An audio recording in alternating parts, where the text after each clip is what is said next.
Good. All right.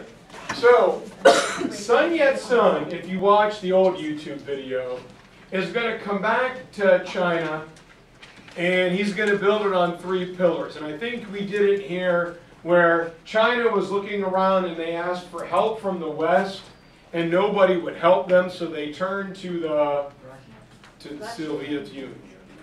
China. It's much good. Stay away from those American capitalists. Yeah. So, all right. And so Sun Yat-sen is going to send his right-hand man, a guy named Chiang Kai-shek, to the Soviet Union to study. And Chiang Kai-shek comes back right away, after just a few months, and they are head of what is known as the Kuomintang, or the Chinese Nationalist Party. And very quickly, the Chinese nationalists become the most dominant political force in all of China. And there's a couple, you can watch on the other video, there's some unrest with police firing on Chinese citizens, and it gives rise to another political party known as the Communist People's Party. And Sun Yat-sen and the Chinese communists say, let's work together to end foreign imperialism. Let's work together to get rid of this. And everything is fine until until Sun Yat-sen dies in 1925. And that's because his right-hand man, Chiang Kai-shek, absolutely hates the communists. And so he turns on them. He tries to literally eliminate, exterminate the Chinese communists. He's fighting warlords in the north.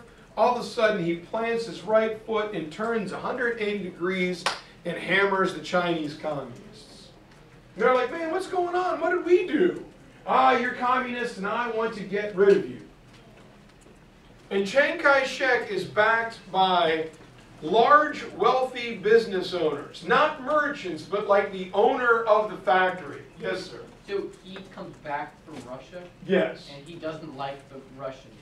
He uses the Russians to help set up his government, but he doesn't like Chinese communists. But he likes Russian communists? But he, yes. Okay. Yeah. What's different? Well, the Chinese communists were a threat to his power. So he goes rogue, attacking them, and the Civil War, Chiang Kai-shek attacking his own countrymen, will lead for a civil war that will go on and off again for about the next 20 years. And here are some Chinese communists being let out in handcuffs. They're taken out to be executed. These are his own people. It's going to be a massive destabilizing force. And Chiang Kai-shek is now the dominant figure inside of China. And he will rule from the capital at Nanking. And he's not a nice guy by any stretch of the imagination. But Chiang, does have some good qualities to him.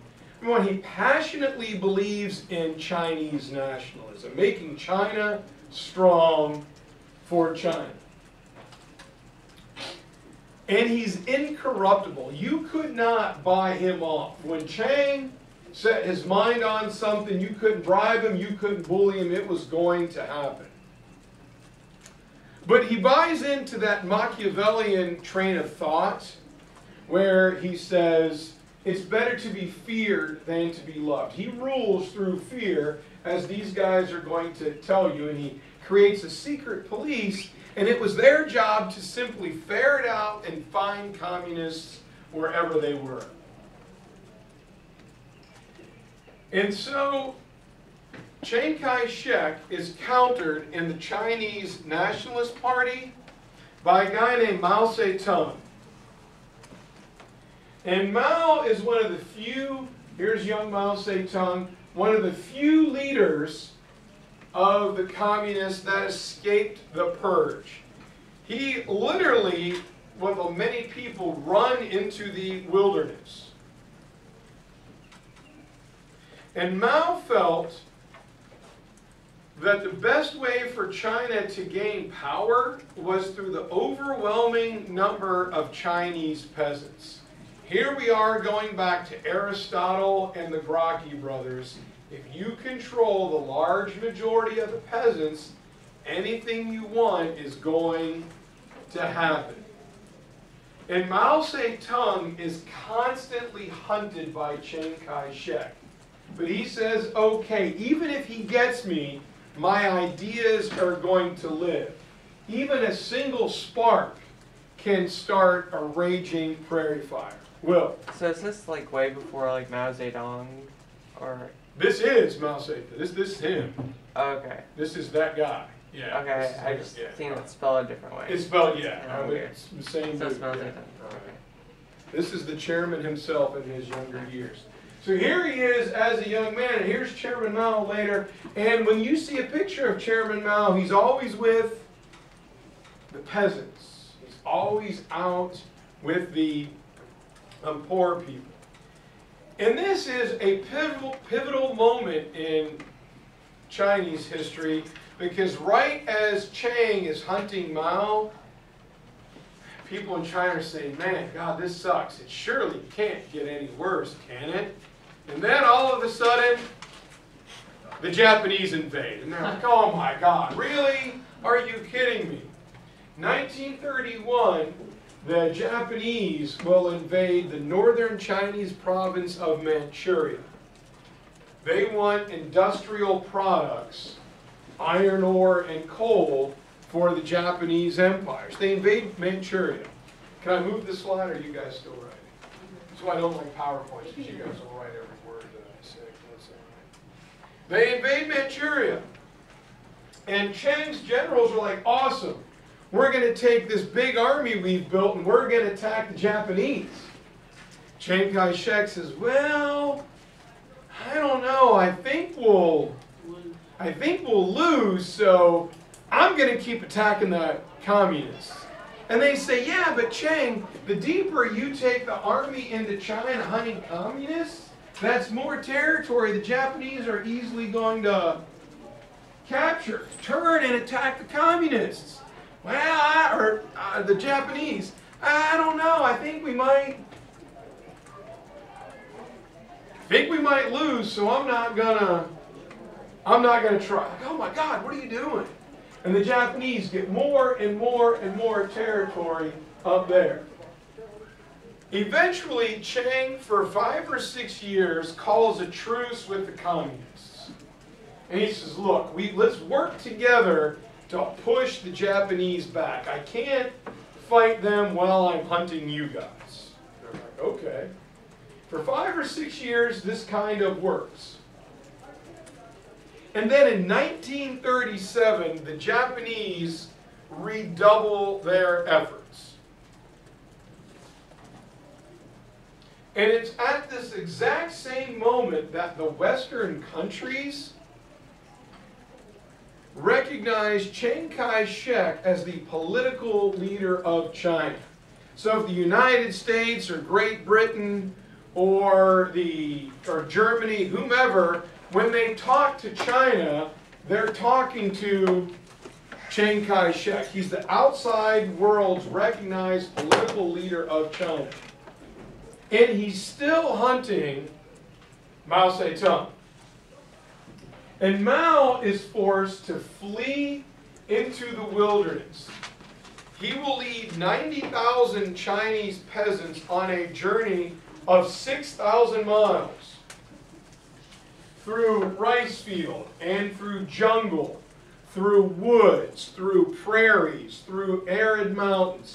A 6,000-mile journey. That's like walking from New York to LA and almost all the way back to New York City through the terrain to go up and down. It'd be like Forrest Gump and go back and forth on I-40. That terrain is rather difficult in a lot of places. When they're done, only 20,000. You guys seen Forrest Gump? Can I still use that reference? Yes, you Forrest, can. what? Lots of gum. Is that like a Halloween or Easter candy? No. When he's done, only 20,000 of the peasants survive. But during this time, Mao gains enormous support. He tells his followers, you be nice to the peasants. If you cannot afford something, you offer to pay for it. If you don't have money, then you offer them labor. I'll split a stack of firewood for you, or I will clear a field, or I will help you harvest your crops. I will muck out your stall. You do not take anything from these people. And you, most of all, do not steal from these people. You offer to pay for it either with money or with labor. And as they were doing this, Mao was out teaching the people. So he gains enormous acceptance with the Chinese peasants. Now you may remember the Russians tried this with land and freedom. When frat bro Alexander went out to the Russians, they looked at him and said, man, get the heck out of here, frat boy. Well, Mao presents himself as one of them. And this technique, going out grassroots amongst the people, really works in China. And Mao Tse Tung begins to set up his own communist government in China. Let Chiang worry about the Japanese. I'm going to take care of everything else. And the Japanese are back. Like, oh my God, really? The Japanese are back? This time, they're going for the heartland of China. Yes, ma'am? How did he set up his own communist government if they were like hunting the communists at the time? As he went to every little town and village, hey, when the time is right, I'll let you know you're going to rise with me. Just keep your ear open. All right. Later, Chairman. All right, here we go. Japanese are back in 1937. Now they really want the heartland of China. And they attack so viciously that Chiang Kai-shek is forced to flee inland as well. He's joined by thousands of Chinese workers and students. And the resistance they put up against Japan was admirable, but it didn't really matter. Wherever Chiang went, all he heard was it was time to go to the 7th period.